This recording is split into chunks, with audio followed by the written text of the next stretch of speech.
Hey guys, welcome back to Dan's Chess Lounge. Today we're going to end our preview of the Candidates tournament. We've come to our final player. It's Vladimir Kramnik. He was born on June 25th, 1975. He's 42 years old as of today. He's a Russian GM. Now, Vladimir Kramnik is a living chess legend.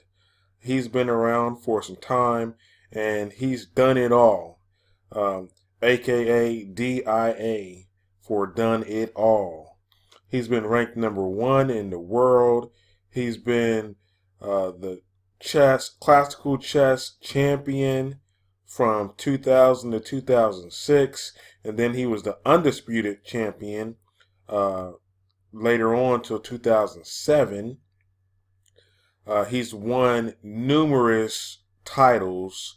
He's won just the Olympiad multiple times, the individual gold medals. He's won almost all the single tournaments that's out there, the top ranked tournaments. There isn't anything that Vladimir Kramnik hasn't done in chess.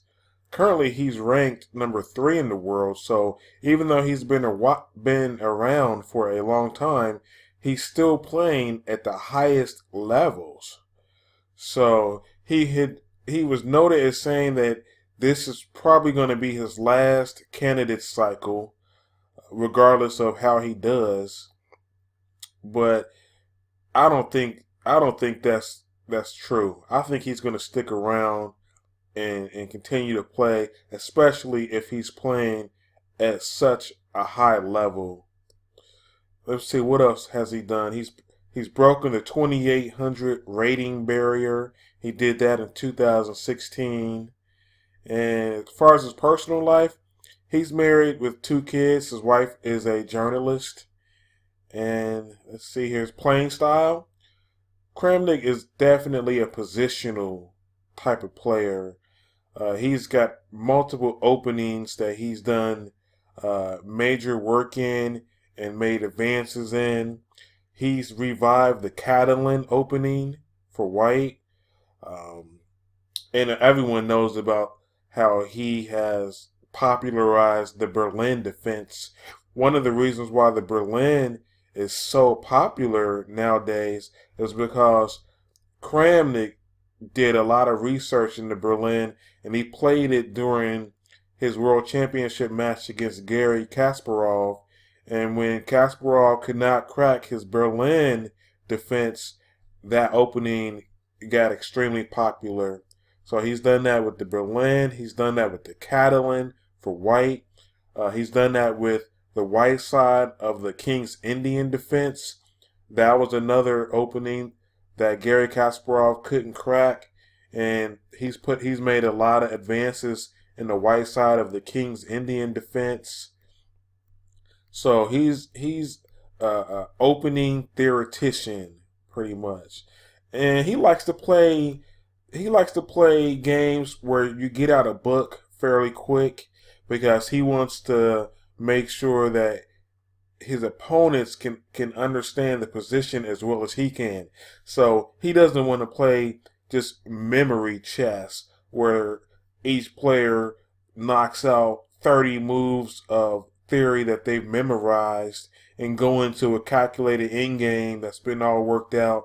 No, he likes to get out a book early and then just play chess. And that's a great way to play because that way the stronger player is usually going to win that way. And of course, he's usually the stronger player. During his peak, when he was in his prime, there was a stretch where he only lost 1 game in 100 games played, which is phenomenal. And if I'm not mistaken, I believe it was something like he went 80 straight games in a row without losing.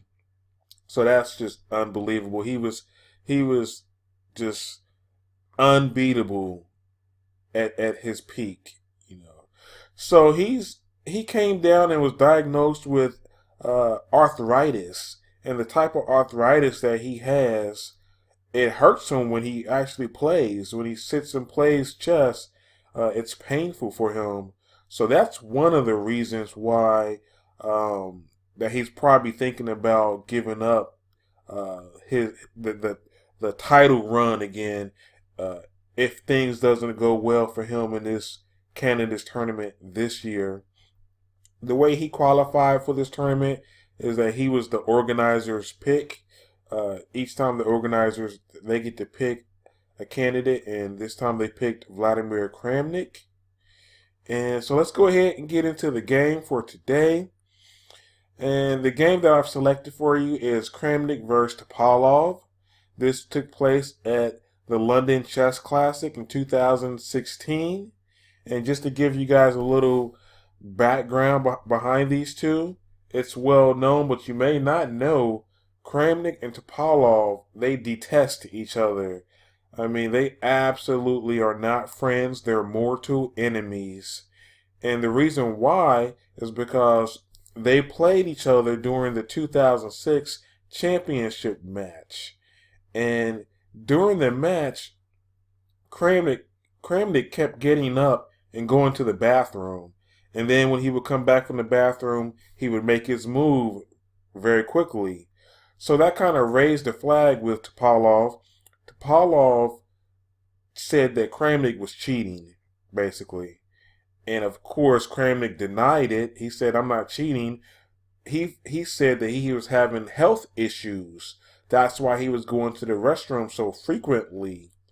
But Topalov didn't buy that, and it became a big stink. And they don't even shake hands before the match, and then when the game is over, they don't shake hands.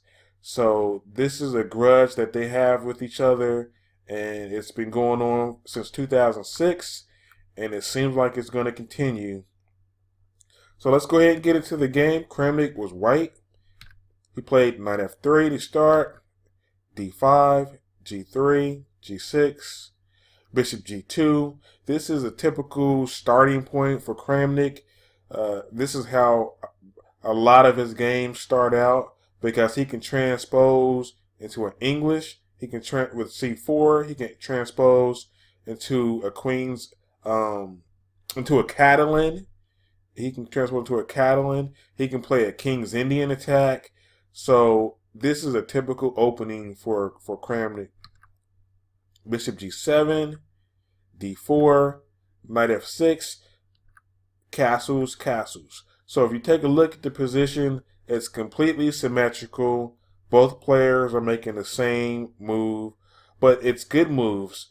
It's good fundamentals. They've both developed their pieces on their king side, and they've castled. You can find no fault in their moves so far. Now their attention is going to turn to the rest of the board, in the middle, in the queen side, and see how they're going to develop the rest of their pieces. c4. This here makes white's position look like a Catalan. If d takes c here, this would be like an open Catalan type of opening. Knight h3 would get the pawn back.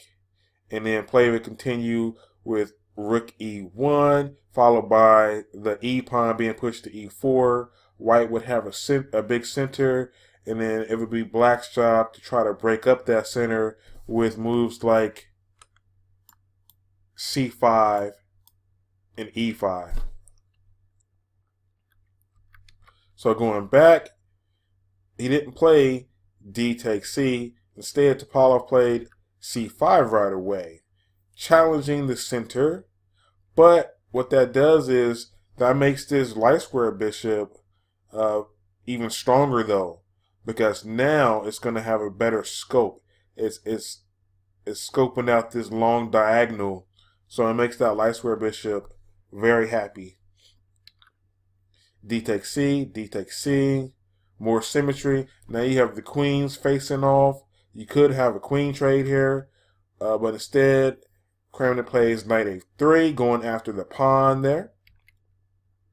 Pawn pushes.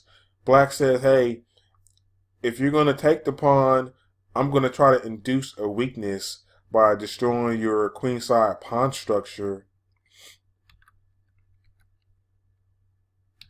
If Kramnik takes the pawn, then Topalov just plays knight e4, and he's going to pick off one of the c pawns there. Black's doing fine in this position. The dark square bishop is alive and well and putting pressure on White's queen side over here. This would be pretty good for Black. So, of course, Kramnik does not play b takes c. Instead, he plays knight b5, and that's how he plans on grabbing the pawn. So Topalov takes on b, bishop takes back. Now, White's bishop is beautiful. I mean, the dark square bishop has a great scope on this long diagonal, challenging Black's bishop. Bishop d7, it hits the knight. Queen b3 protects the knight. Bishop c6 puts Black's light square bishop on a very nice diagonal, challenging White's light square bishop. Rook fd1 hits the queen. Queen moves out the way. Now you have rook a c1. And just take a minute here and look at the position on the board. White's position is beautiful.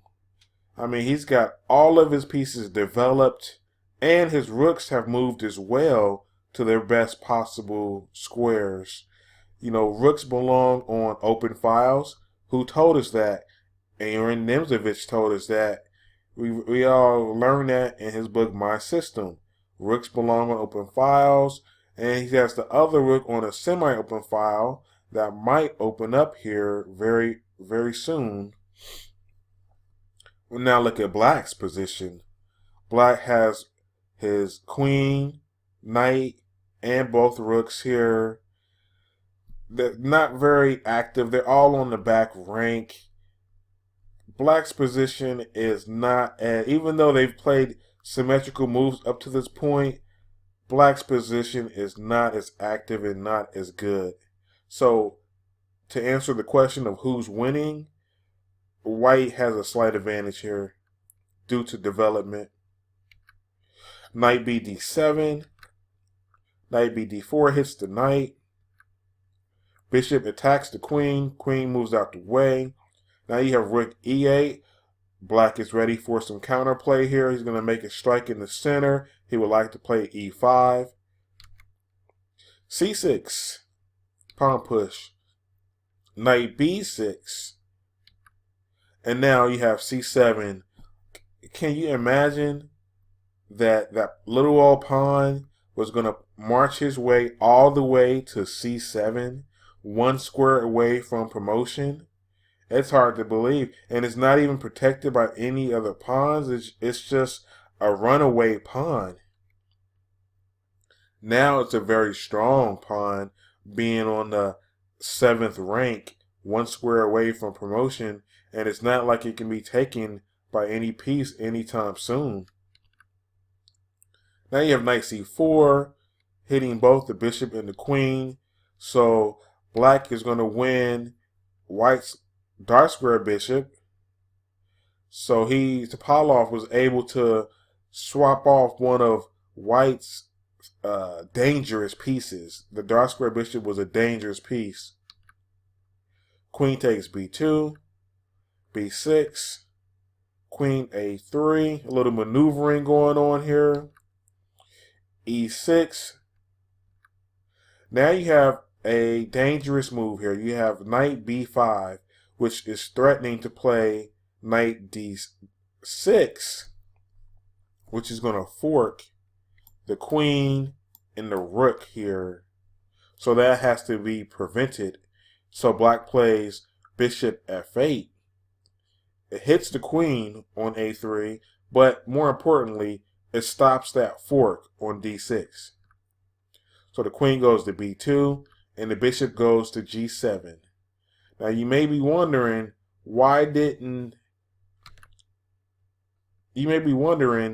here, can White play knight d6 now? And the question is, forking the queen and the rook. And the question is, he can, but it's not the best move though anymore. And the reason for that is now you have knight e4. And what it does is the bishop is now hitting the queen here on b2. And the knight is attacking the knight here on d6. So then continuation may be knight takes queen, bishop takes queen, knight e7 check, rook takes, the pawn promotes, rook takes, and the king goes to g7. And at the end of this variation here, black is doing just fine. Black has the bishop pair, and he has a 2-on-1 queenside pawn majority here. Even though he's down in exchange, he's doing just fine here, and this would be a good game for black to play. So in the game, let's go back here. In the game, Kramnik did not play knight d6. Instead, he played queen d2. Now you have queen d7 hitting the unprotected knight. So Kramnik secures that with a4. Knight e4 hits the queen. Queen goes to f4. a6 hitting the knight. So let me ask you guys, how should black continue at this point? The knight's being attacked. What would you do? Pause the video and see if you can come up with the correct answer. Okay, I'm going to continue. The correct move here is queen takes knight. Unbelievable. Brilliant move here. Double exclam. So now you have A takes B was played in the game. A takes knight. But let me just show you what would happen if the bishop takes the queen back. This would lose for black. Because now you would have rook takes queen, pawn takes knight on b5, pawn captures back, and now, even though the position looks pretty symmetrical still, white is up a pawn, and that pawn is a monster pawn on the 7th rank, 1 square away from promotion. This is going to be a win for white. Kramnik would have to work a little bit to promote the pawn, but with all of his skill level, he would definitely convert this to a win. So that was not the continuation in the game. Instead, Topalov played pawn takes knight on b5, and now the queen drops back to d3 with the threat of playing e4 next. Then, because the queen is unprotected, and the rook is and the queen are forming a battery here. So to stop e4, Topalov plays f5. But that's actually a blunder. Can you guys see why that's a blunder? I'm not going to lie, it's hard to see why it's a blunder. I'm going to show you. Knight g5. And Topalov actually resigned right here. And he resigned because he just saw deep into the position, and he saw that this was a losing position for black. Let me go ahead and show you how play might have continued. There's a few different continuations, but they all kind of revolve around the same theme, which is you got to protect the pawn here. You got to stop the pawn from promoting, first off. So rook A, C8, but they all revolve around this theme right here, which is knight takes pawn on e6. So once the knight takes the pawn on e6, there's not really a good way for black to continue at this point. If he plays rook takes e6, now you have bishop takes bishop, pinning the rook to the king. That's going to be a loss for black there, with the monster pawn on c7. And then black is also going to drop the exchange on e6. That's definitely going to be a loss for black. So if he doesn't take rook takes knight, what if he plays bishop takes knight? Well, then you have queen takes queen, bishop takes, rook takes bishop, and now again the pawn on c7 is a monster. You would have bishop b2 attacking the rook. Rook just moves up. Bishop e5 hits the pawn. A takes b. And again, now in this position, white is 2 pawns up. He's got the passed c pawn, and then he's got the extra e pawn here. 2 pawns up for a player of Kramnik's caliber. That's a win all day. So Topalov understood this, and he resigned at this point. So guys, I hope you enjoyed that game. As far as my predictions on how Kramnik's going to do in this tournament, I honestly think that he has a really good shot of winning the tournament, because Kramnik, he doesn't get the nerves, he doesn't get the jitters, because he's been here before. He's won the biggest tournaments in the world. He's been world champion for years. So this stage is not too big for him. He's comfortable, and he's playing well. He's the 3rd ranked player in the world right now. So I honestly think that if FIDE Caruana doesn't win, I think Vladimir Kramnik is going to win. He's my second choice. I'm pulling for FIDE, but I would not be surprised if Kramnik pulls it out. And that would be a great world championship as well. Magnus Carlsen against Vladimir Kramnik. Oh, that would be incredible. That would be awesome. Okay, guys, I hope you enjoyed the video. Don't forget to like, comment, and subscribe. I'll see you guys next time.